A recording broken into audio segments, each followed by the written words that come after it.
Hey guys, this is Kate Kennedy, Blitsy blogger, and I'm really excited to be here and share this project with you. So I'm going to start by using this Canson watercolor paper, and it comes in 12 by 18. So I just cut off about 6 inches to get a 12 by 12 piece of paper.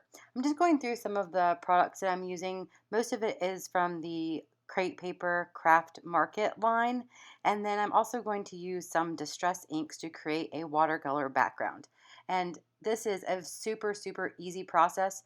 You just put your distress ink on some old packaging. I think that's like from some thickers or something. And spray it with water and then tap it down onto your watercolor paper. You can also use cardstock or anything you have on hand. You could also do it on top of pattern paper if you want to. So now I'm going to start assembling the layers that are going to go behind my photograph to kind of give it a place to rest. And I will end up cutting down, this is a 4 by 6 picture from our wedding, but I will cut it down to 4 by 4 because I just feel like it doesn't need all that extra. It's kind of a lopsided picture to where we're on the very far right, and then the whole left hand side is just kind of, decor really. And I think it just throws off the balance of the layout to have it be so long. So I think making it a perfect square ends up working out a lot better for this particular design that I'm doing. So I wanted to talk a second about distress inks. And you saw me use the mini distress ink pad, but you don't have to use that. You can use the regular size one. You can use the watercolor marker or the distress ink marker. You can use the reinkers or the stains, any product like that, or just regular watercolors, and use the same technique by putting it on the packaging and then pressing or smushing it onto the paper. So you kind of saw there my original thought, and then this is when I realized I want to make it a perfect square. So I end up cutting the photograph down and then also cutting down some of the mats behind the picture, and I had kind of freehand cut those. So I am going to take my paper trimmer and make sure I have some nice straight lines. I would say 80% of the time I use layers behind a photograph, I just freehand cut them. But then there are some times when I do want it to be a nice square with straight edges. And this was one of those times. Originally, I thought I was going to put the picture in the center, but I do end up moving it over to the right a little bit. I like to use this dimensional adhesive behind my photographs when I have a bunch of paper layers just to get it to stand up a little bit. It's not very thick uh, adhesive, and a lot of these products that I'm using, like the watercolor paper and the distress inks and some of the adhesives and things, you can find in the everyday section of the Blitsy store or the Blitsy website, which has tons of things that aren't part of the event. So they're available all the time and they keep adding new things. Now, a lot of this crepe paper stuff was from an event that happened they had it on the website a couple of weeks ago. So I'm also taking one of these glassine bags, and if you're a paper crafter, or a crafter in general, you probably have some of these laying around. I'm just folding it to be just a little bit larger than the photograph, and I'm using this Tombow Extreme adhesive because it's the ultimate adhesive. I think it's great for things that have weight to them, and it's also great for things with slick surfaces like a glassine bag. So I'm going to put the paper layers with the picture on top of that, and I'm just tucking in a little gold or half of a little gold doily behind there. I'm also taking some of this gold thread and I'm going to kind of wad it up, and I thought maybe I could staple it to get it to hold in place. That doesn't work, so don't even waste your time.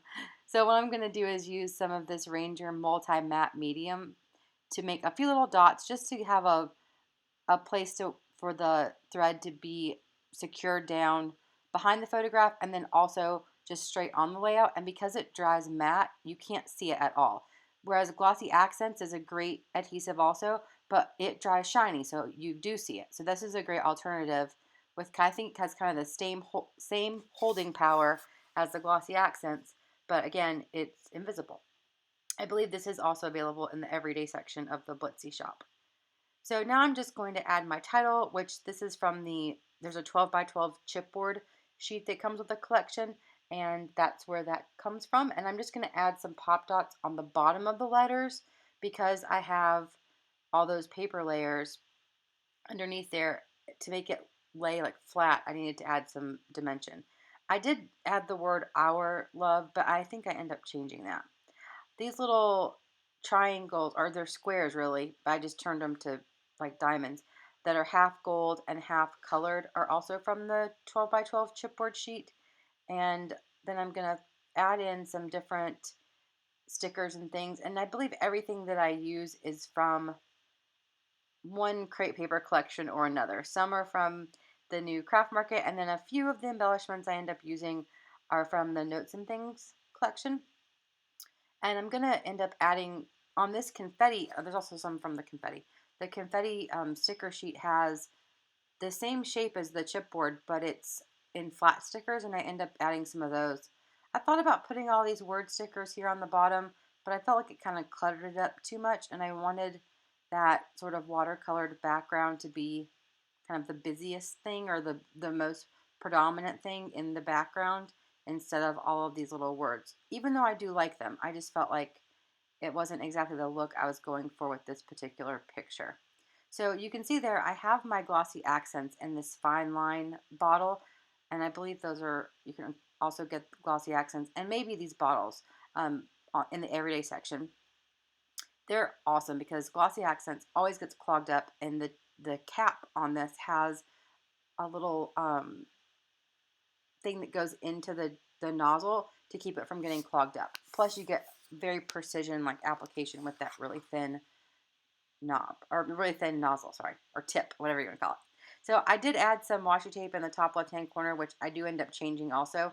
Really, scrapbooking for me is such a huge process because I it's almost like I have too many ideas sometimes. I think, oh, I could do this, I could do this, and I could do this. And I really have to kind of work my way through them, all the ideas, and then kind of pare it back because they don't all always work together.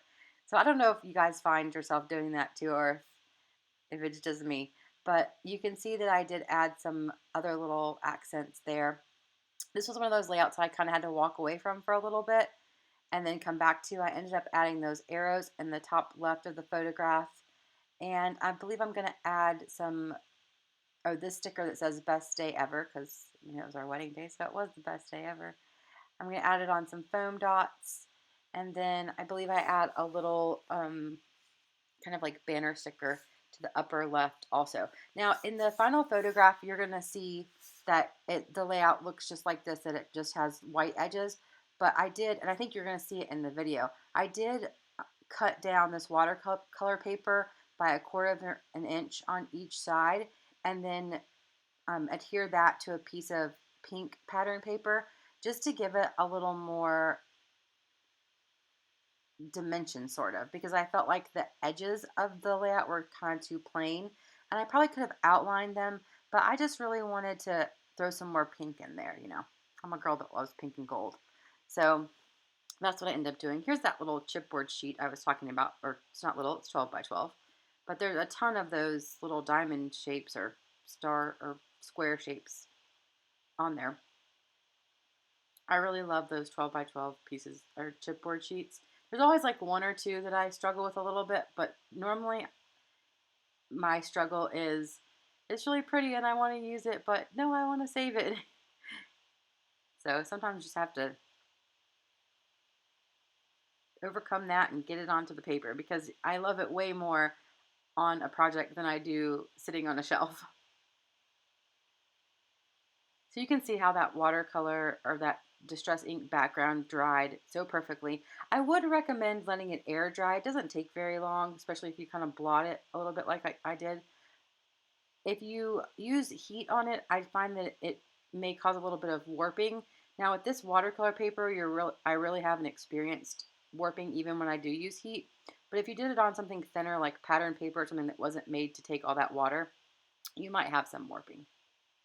So I just find that with letting it air dry, the chance of that happening is less. So you can see I'm taking this piece of older Dear Lizzie paper that's kind of a watercolory look also, and I'm going to use that to mat the photograph. I did flip it upside down because I wanted the darker part of the ombre or gradient to be on the bottom and the lighter part on the top. So I'm just adding some of this extreme Tombow adhesive because that watercolor paper is very thick. It's not very thick. It's thicker than pattern paper.